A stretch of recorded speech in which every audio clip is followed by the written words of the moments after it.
Mid day news બુલેટિનમાં આપનું સ્વાગત છે। શરૂઆત કરીએ મુખ્ય સમાચારથી।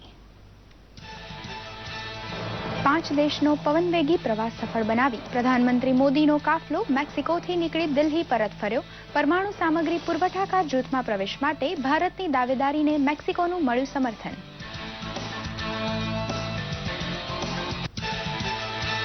ધોધમાર વરસાદ વડે કેરળને ધમરોળતા મેઘરાજા। કેરળમાં ચોમાસાનો પ્રવેશ પાણીદાર રહેતા વરસાદ સર્વત્ર સારો પડવાની ભારતને બંધાઈ છે આશા। ગુજરાતમાં વહેલા વરસાદના એંધાણ।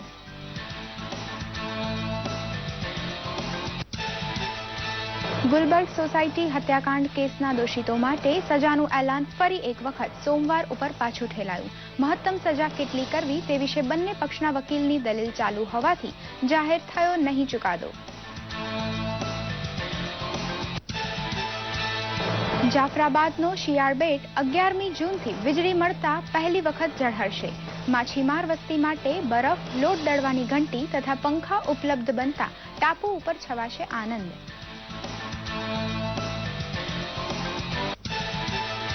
અને આયાત નિકાસ માટે આધુનિક મશીનરી ધરાવતું જંગી વિસ્તરણ પાર પાડતું પીપાવાવ બંદર। ગુજરાતમાં બનેલી મોટર કારની નિકાસ માટે અહીં ઊભી કરાઈ છે સગવડ। સમાચાર વિગતવાર। 5 દેશનો પવનવેગી પ્રવાસ ભારે સફળતાપૂર્વક આટોપી પ્રધાનમંત્રી નરેન્દ્ર મોદી સ્વદેશ પરત ફરી ચૂક્યા છે। દિલ્હીના પાલમ હવાઈ મથકે પ્રધાનમંત્રીનું ઉષ્માભર્યું સ્વાગત કરવા માટે પ્રધાનમંડળના સભ્યો, ભાજપના ટોચના નેતાઓ તથા સૈન્યની ત્રણેય પાંખના વડા હાજર હતા। મેક્સિકો પાસેથી ન્યુક્લિયર સપ્લાયર ગ્રુપમાં ભારતના પ્રવેશને ટેકો આપવાનું વચન મેળવી પ્રધાનમંત્રીએ મોટી સફળતા હાંસલ કરી હતી તો બંને દેશ વચ્ચે વેપારી સંબંધોની ખીલવણી માટે અવસરનો હવે વિકાસ કરાશે।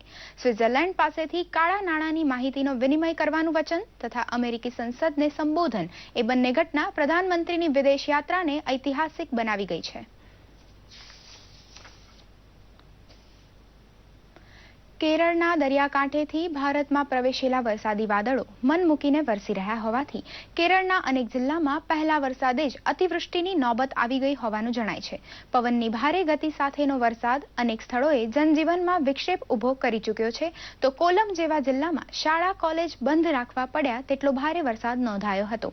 દરિયો પણ તોફાની બન્યો હોવાથી સાગર કિનારે વસેલા ગામડા હાઈ એલર્ટ પર રખાયા છે। હવામાન ખાતા પ્રમાણે ચોમાસું યોગ્ય ગતિએ દક્ષિણ ભારતથી આગળ ઉપર વધી રહ્યું છે।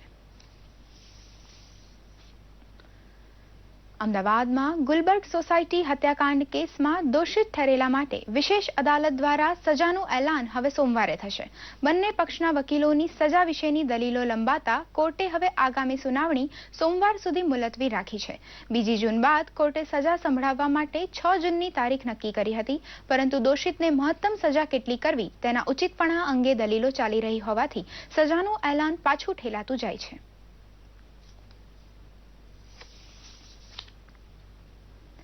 જાફરાબાદ વિસ્તારનું એક એવું ગામ શિયાળ બેટ જ્યાં આજ સુધી વીજળી નહોતી। અહીંયા વસતી પાનબાઈ આકાશી વીજળીને ચમકારે મોતીડા પરોવતી હતી।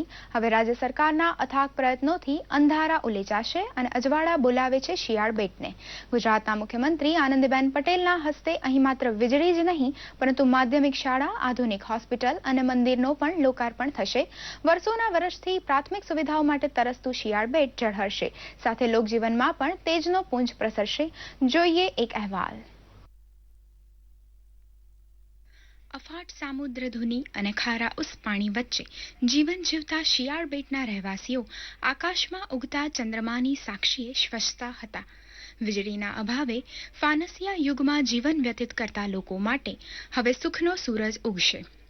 વર્ષોથી લાઇટ, દવાખાનું અને માધ્યમિક શાળાનો જ્યાં અભાવ હતો ત્યાં રાજ્ય સરકારે લાંબા પ્રયત્નોથી બધી જ સુવિધા એકસાથે ઉપલબ્ધ કરાવવાનો પ્રયત્ન કર્યો છે। ગ્રામજનો પાસે પણ હરખ માટે શબ્દો નથી। ખાસ તો કોમ્પ્યુટરના આ યુગમાં અત્યારે લોકો ગામ છોડીને બહાર ભણવા જતા કે ભાઈ અમારે કોમ્પ્યુટર શીખવું છે પણ એ પ્રશ્ન હવે સોલ્વ થશે કે આ ગામમાં જ બાળકો કોમ્પ્યુટર શીખી શકશે, ટેકનોલોજી યુક્ત શિક્ષણ મેળવી શકશે। વીજળી આવવાથી સામાન્ય રોજગારીનો પ્રશ્ન જે હતો કે કોઈને વેલ્ડિંગ કરાવવા જવું છે તો પણ બહાર જવું પડતું, ઘંટી દળાવવા માટે પણ બહાર જવું પડતું, બરફની જરૂરિયાત ઊભી થાય બહારથી એને લાવવો પડતો હતો। તો આવા નાના નાના ગૃહ ઉદ્યોગ અને મોટા ગૃહ ઉદ્યોગ પણ ભવિષ્યની અંદર થશે. જાફરાબાદ વિસ્તારમાં આવેલું શિયાળ બેટ એક ટાપુ છે. સમુદ્ર કિનારાના શિયાળ બેટ ચાપ બંદરથી 5 કિલોમીટરના અંતરે છે. અહીં 2011ની વસ્તી પ્રમાણે 841 મકાન અને 5096 લોકોની કુલ વસ્તી છે. ત્યારે આ ગામ હવે નવા કલેવરથી સજ્જ થશે. અહીં તમામ સરકારી સર્વે થઈ ગયા છે અને તમામ આખરી તૈયારીઓને ઓપ અપાઈ ગયો છે. શાળા, દવાખાનું અને સૌથી મોટી સુવિધા વીજળી મળતા સ્થાનિકો હવે આધુનિક યુગમાં જીવી રહ્યાનો અહેસાસ કરે છે. એ લોકોને સુવિધાઓ મળશે. એ સિવાય 5 જાતની લેબોરેટરી તપાસ બી થાય અને બીજી જેટલી બી અમારા અલગ અલગ યોજનાઓ છે બધાને ઓર સારી રીતે અહીંયા લાભ મળશે. અને આ પરમ દિવસે માનનીય મુખ્યમંત્રી શ્રીનું ઉદઘાટન થઈ જાય ત્યાર પછી બિલ્ડિંગ પૂર્ણતયા કાર્યરત થઈ જશે. ભૌગોલિક અને પ્રાકૃતિક પરિસ્થિતિના કારણે અહીં વીજળી પહોંચાડવી શક્ય ન હતી. પરિણામે અંધારી સજા ભોગવતા ગ્રામજનોને હવે કાયમી મુક્તિ મળી છે અને શિયાળ બેટના અચ્છે દિન આવી ગયા છે. અહીંની પાનબાઈ હવે કોઈ વીજળીના ચમકારાની મોહતાજ નહીં રહે. શિયાળ બેટથી હસમુખ રામાણી સાથે બ્યુરો રિપોર્ટ, દૂરદર્શન સમાચાર. અમરેલી જિલ્લામાં આવેલા પીપાવાવ બંદર દ્વારા ક્ષમતા વિસ્તરણ યોજના સમયસર અને બજેટની અંદર પૂર્ણ કરી દેવામાં આવી છે. આ સાથે જ પીપાવાવની વાર્ષિક કન્ટેનર સંચાલન ક્ષમતા 8,50,000થી વધીને 1.35 મિલિયન TEU થઈ ગઈ છે. વિસ્તરણ પાછળ ₹400 કરોડનું મૂડીરોકાણ કરાયું હતું, જેમાંથી STS ક્રેનની ખરીદી, વર્તમાન જેટીને મજબૂત કરવા કન્ટેનર યાર્ડનું ડ્રેજિંગ અને તેમાં સુધારા તથા બંદરમાં આંતરિક માર્ગોની સ્થિતિ સુધારવાની કામગીરી સામેલ હતી.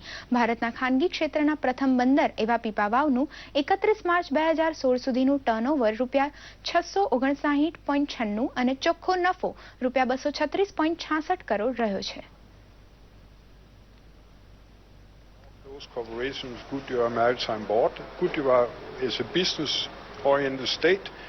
We see it also from the car manufacturers now establishing themselves up in Sanand, so we will expect to see many more cars being exported in the years to come, and we will definitely do our best to be a part of that business by serving the customers the way they require. Modi સરકારની વિવિધ યોજનાઓની માહિતી નાગરિકોને સરળતાથી મળી રહે તે માટે મળી મારી પ્રગતિને ગતિ આ પંક્તિ હેઠળ એક મોબાઈલ વેન ગામડાઓમાં ભ્રમણે નીકળી છે. નાગરિકોને માહિતી મેળવવા માટે લાંબી કતારોમાં ઊભા ન રહેવું પડે તે માટે મોબાઈલ વેનની સુવિધા ઉપલબ્ધ કરાવવામાં આવી છે. આ વેન કલોલ તાલુકાના વડસર ખાતે પહોંચી હતી, જ્યાં નાગરિકો તેનાથી માહિતગાર થયા હતા. મળી મારી પ્રગતિને ગતિ વેનના સુપરવાઇઝર સુનિલ સિંહાએ જણાવ્યું હતું કે આ ડિજિટલ વેન દ્વારા જન્મ નોંધણી, પાન કાર્ડ, ચૂંટણી કાર્ડ, ડ્રાઇવિંગ લાયસન્સ જેવા કામ અંગેની પણ વિગતવાર માહિતી મળશે. બટાટા પૌવા જેવો સ્વાદિષ્ટ નાસ્તો જેના લીધે સંભવ બને છે તે પૌવાનું ઉત્પાદન કરતી 40થી વધુ ફેક્ટરી નવસારી જિલ્લામાં કાર્યરત છે અને વાર્ષિક 300 કરોડના ટર્નઓવર સાથે 7 ટન માલ બનાવે છે. ઉકાઈ તથા કાકરાપાર જળાશયને લીધે નવસારી આસપાસ ડાંગરની ખેતી સંભવ હોવાથી પૌવા ઉદ્યોગ માટે જરૂરી સસ્તો કાચો માલ અહીં પાકે છે. ગ્લોબલ વોર્મિંગની અસરને લીધે ડાંગરનું ઉત્પાદન ઘટવાના અણસાર હોવાથી પૌવા બનાવતા કારખાનાને કાચા માલનો પુરવઠો ઘટવાની ચિંતા પેઠી છે. નવસારીમાં 2.5 લાખ હેક્ટરમાં થતું ડાંગરનું વાવેતર 5,000 લોકોને રોજગારી આપતું હોવાથી પૌવા ઉદ્યોગની આર્થિક સ્થિતિ સારી રહે તેમાં સ્થાનિક લોકોની ભલાઈ સામેલ હોય છે. શ્રેષ્ઠ ગુણવત્તાવાળી ડાંગર વડે બનતા પૌવા ભારતમાં નવસારીનું નામ પ્રસિદ્ધ કરી ચૂક્યા છે.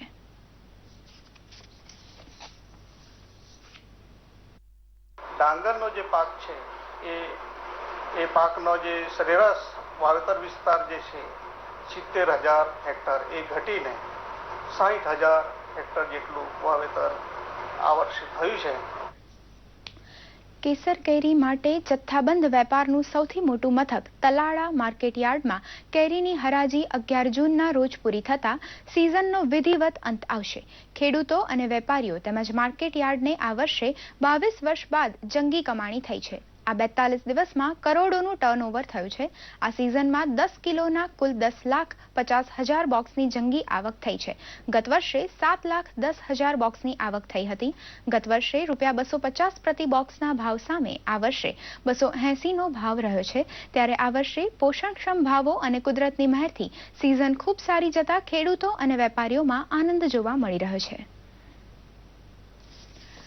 રાજ્યમાં શિક્ષણનું સ્તર સુધારવાના ઉદ્દેશ્યથી રાજ્ય સરકાર દ્વારા શાળા પ્રવેશોત્સવ અને ગુણોત્સવ જેવા કાર્યક્રમોનું આયોજન કરાય છે.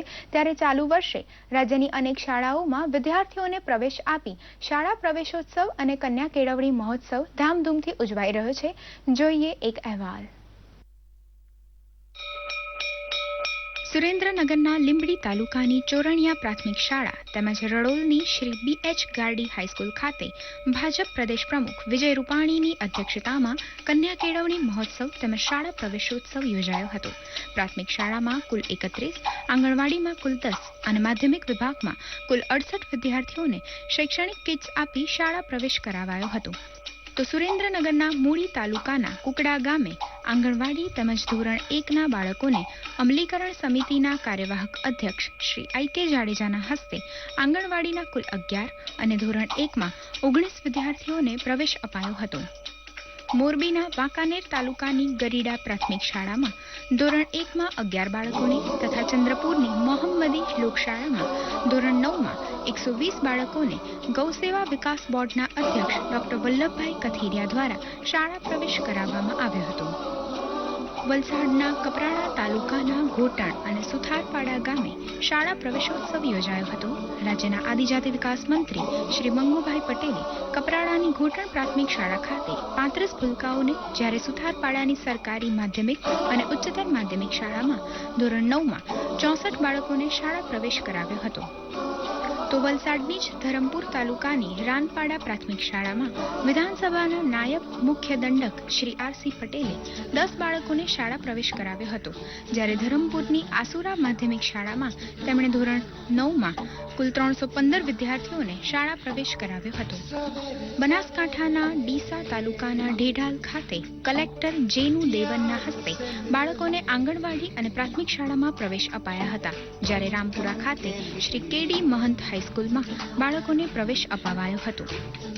નર્મદાના ડેડિયાપાડા તાલુકાના અંતરિયાળ એવા મોટી બેડવાણ ગામની નવી વસાહત પ્રાથમિક શાળા ખાતે આંગણવાડીના 2 તથા ધોરણ 1ના 6 ભૂલકાઓને ડેડિયાપાડા વિસ્તારના ધારાસભ્ય શ્રી મોતીસિંહ વસાવાએ પ્રવેશ અપાવ્યો હતો. ભરૂચના આમોદ તાલુકાની શ્રીકોઠી પ્રાથમિક શાળામાં રાજ્યના વરિષ્ઠ મંત્રી શ્રી છત્રસિંહ મોરીની અધ્યક્ષતામાં શાળા પ્રવેશોત્સવ યોજાયો હતો. છોટા ઉદેપુરના ક્વાંટ તાલુકાના હાથીખાણ તથા રેણદી ખાતે યોજાયેલા શાળા પ્રવેશોત્સવ અને કન્યા કેળવણી મહોત્સવમાં રાજ્યકક્ષાના આદિજાતિ વિકાસ મંત્રી કાંતિભાઈ ગામિત ઉપસ્થિત રહ્યા હતા. અમદાવાદ જિલ્લાના દેત્રોદ તાલુકાના મદરીસણા પ્રાથમિક શાળા અને કટોસણ રોડ ગામની માધ્યમિક શાળામાં અમદાવાદ જિલ્લા પ્રભારી તેમજ રાજ્યના મંત્રી વસુબેન ત્રિવેદીની ઉપસ્થિતિમાં શાળા પ્રવેશોત્સવ ઉજવાયો હતો. ધોરણ 1ના 17 અને આંગણવાડીના 39 ભૂલકાઓને પ્રવેશ કરાવાયો હતો. સાબરકાંઠાના ખેડબ્રહ્મા તાલુકાના અંતરિયાળ વિસ્તારની તરાળફળો પ્રાથમિક શાળા અને ખેડવા માધ્યમિક તેમજ ઉચ્ચ માધ્યમિક શાળા ખાતે રાજ્યના કાયદા મંત્રી શ્રી પ્રદીપસિંહ જાડેજાની ઉપસ્થિતિમાં ધોરણ 1 અને 9 તથા આંગણવાડીના બાળકોને શાળામાં પ્રવેશ આપવાની નામાંકન વિધિ સંપન્ન થઈ હતી. પાટણના સમી તાલુકાના મોટી ચંદુર ગામે રાજ્ય સરકારના પંચાયત વિભાગના સંસદીય સચિવ રણછોડભાઈ દેસાઈની અધ્યક્ષતામાં શાળા પ્રવેશોત્સવ ઉજવાયો હતો. તો પાટણના હારીજ તાલુકાના સરોલ ગામે રાજ્યના મંત્રી દિલીપ ઠાકોરની ઉપસ્થિતિમાં શાળા પ્રવેશોત્સવ ઉજવાયો હતો. બોટાદના રાણપુર તાલુકાના જાળીલા ગામે સંસદીય સચિવ આત્મારામ પરમારની ઉપસ્થિતિમાં શાળા પ્રવેશોત્સવ ઉજવાયો હતો. આ સાથે જ આ સમાચાર અહીં સમાપ્ત કરીએ. નમસ્કાર.